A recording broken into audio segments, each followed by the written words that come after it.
When doing the right sort of spine stability work to recover from your sciatic symptoms, it's common for people to experience some degree of pain, exacerbation of the sciatica.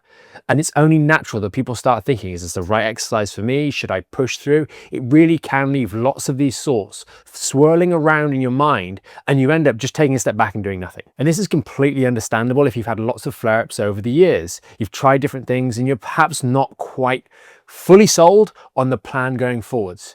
But hopefully in this episode of the podcast, we're going to help you understand how to process the pain you might be experiencing when you're doing the right sort of exercises for your sciatica. If you're new here, welcome. I'm Michael Fatika, the lead osteopath and spine specialist here at Back in Shape. We help people around the UK and all over the world fix their back pain from home and get back in shape for the long term. And the subject of aggravation during our exercises is one that plagues more or less everybody recovering from back pain and sciatica. And hopefully this episode is going to give you the final answer on how you can use this to move forwards and get better for good. Fundamentally, this does assume that you're doing spine stability based exercises, the right sort of exercises that teach you how to stabilize the spine and build strength and resilience by addressing the root cause of your sciatica down here in the lower lumbar spine. We've got videos on the correct sort of exercises, such as the Core 5 for spine health. We'll touch on some of them here, as well as videos on the wrong sort of exercises like sciatic flossing, which you can check out after this video to understand why some of those things might give you short-term relief, but equally for a lot of people might actually be aggravating your sciatica and making it worse. So for the rest of the article, we're talking about stability-based exercises, things that are going to get you better. Exercises such as the squat and the hip hinge and the dead bug make up the foundations of what we call the Core 5 and the exercises that we help our members with all manner of sciatica get better with. But understand that these are spine stability exercises. They are exercises in which your spine should not move.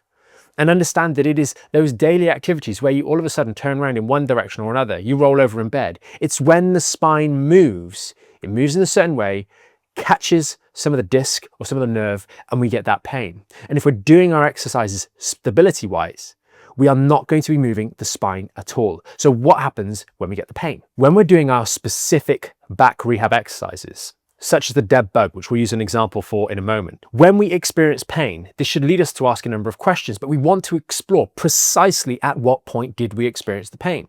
We have to evaluate this within the context of our daily pain.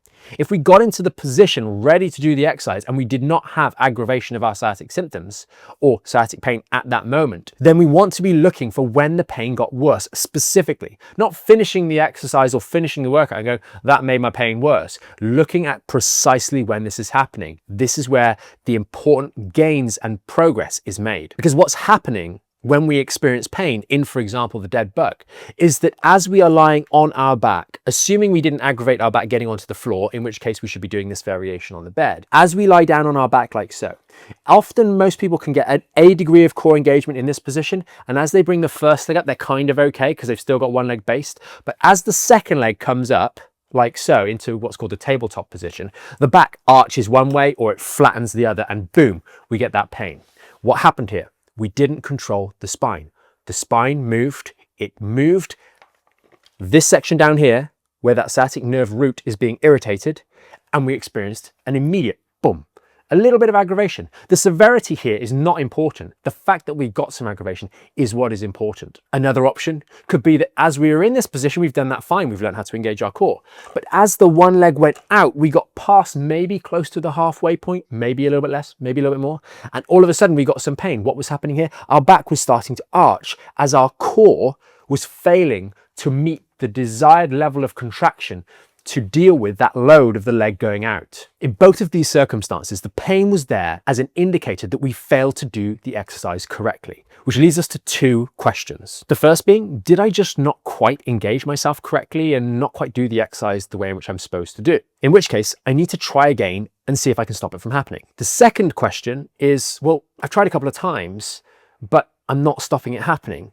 Do I need to do an easier variation because maybe I'm just not strong enough to deal with this kind of load right now? In the first scenario, we're looking at maybe revisiting our technique, maybe going back and watching some of the tutorial videos. Maybe you didn't quite have that core engagement correctly. Maybe you need to use a small towel to help you feel what the back is doing. Those sorts of modifications can help you try again and see if we can do it without experiencing the pain. A tighter core engagement is often one of the fixes for this, a greater awareness. In the second scenario, it very reasonably is that we are actually just working at a level that's too difficult. And so we need to go back and look at some of the tutorial videos, for example, and we have many within the program and also on YouTube, to find an easier version.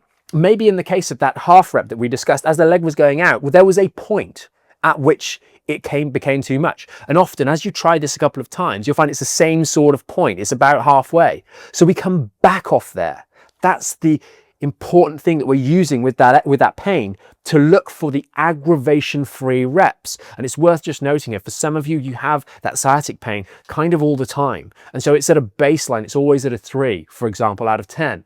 And so when we're doing these exercises, we're looking not for no pain, because that wouldn't work for some of you who do have that constant level of pain, but we're looking for no aggravation of the symptoms in the moment. Too often, people won't go through the level of detail that we've just discovered. And there's more to it than that, but that at least gets you started. They try the exercise, they don't really think about it, they carry on plowing through. It started to hurt at rep 2, they finish rep 10, they try again, they push through again. We're not being thoughtful when we're first trying these exercises. We're not doing them as an experiment, we're just doing them as a workout and seeing what happens. And so they then get disenfranchised. They feel like, oh man, it's not for me, and they throw in the towel. But think about it. If you could already do this stuff, you're not going to benefit from it. You need to do something more challenging. So the whole idea is that you are setting out a challenge for your core muscles and your spine stabilizers to hold this spine steady, and then apply safe amounts of movement to see if you can still control that spine. And if you failed, it teaches you that that is your current level of competence that has been exceeded, and we need to adjust and amend the difficulty of the exercise, not just try something completely new. Ultimately, your spine stability exercises are an opportunity for you in a controlled environment to test and evaluate your current level of competence when it comes to protecting the spine. That's the first step in your rehab. And then you repeatedly work at that to improve that level of competence in this controlled environment. And just like any other new skill, a child learning to walk or ride a bicycle, there are going to be errors, there are going to be accidents, there are going to be missteps along the way. And that can result in the child falling over or off the bike, and you bang your elbow. But you try, just like with the child learning to walk, you try and set it up in an environment where it is as safe as possible. There are minimum distractions. We haven't got the dog barking and everything else going on while they're trying to learn something that needs a lot of focus. So this is your lab.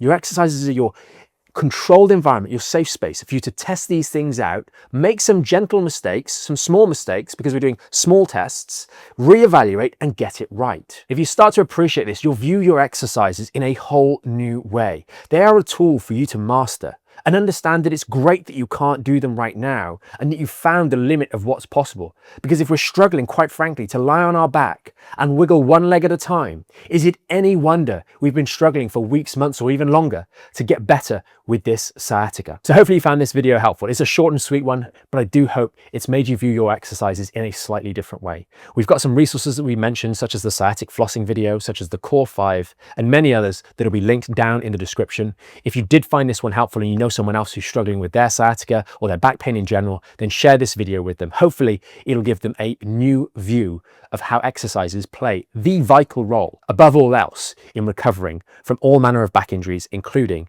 the very terrible and very painful sciatica. If you made it this far, thanks for watching, and we'll see you in the next one.